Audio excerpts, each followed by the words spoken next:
اعلان سمجھ لیں، وضاحتی بیان سمجھ لیں۔ امریکہ کی ایک اسٹیٹ ہے جس میں ایک مسلم زہران ممدانی نام کے صاحب ہیں جو الیکشن میں جیتے ہیں، جس پہ کچھ لوگوں کو خوشی ہو رہی ہے، کچھ لوگوں کو کچھ ناراض ہو رہے ہیں۔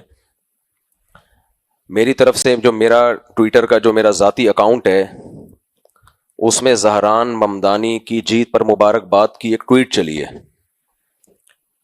تو اس میں کچھ ایک وضاحت سن لیں کہ میرا وہ پرسنل، وہ میرا ہی ٹویٹ اکاؤنٹ ہے، میرا ہی ذاتی ہے، اور اس میں کوئی بھی چیز میری پرمیشن کے بغیر، میری مرضی کے بغیر نہیں چلتی۔ بعض ساتھیوں کے ذمہ لگاتا ہوں ٹویٹ کرو تو مجھے بھیجو تاکہ میں اس کو پڑھوں، اس کی پلک نوک پلک کو درست کروں، اور پھر وہ اس میں میں ٹویٹ کرتا ہوں۔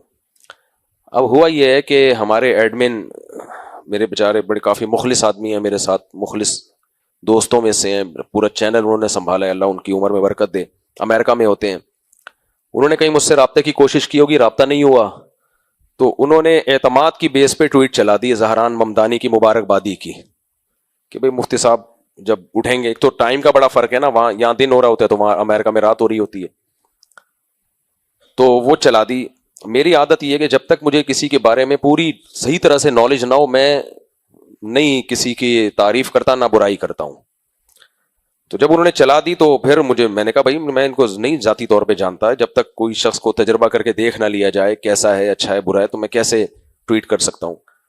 تو خیر میں نے ایڈمن کو کہہ دیا ہے کہ وہ ٹویٹ ہٹا دیں، لیکن وہ ٹویٹ اس بیس پہ چل گئی ہے، تو اس میں ایڈمن سے مسٹیک ہوئی ہے۔ اس مسٹیک کے پیچھے کوئی فساد کا جذبہ نہیں تھا، اصلاح کا جذبہ ہی تھا۔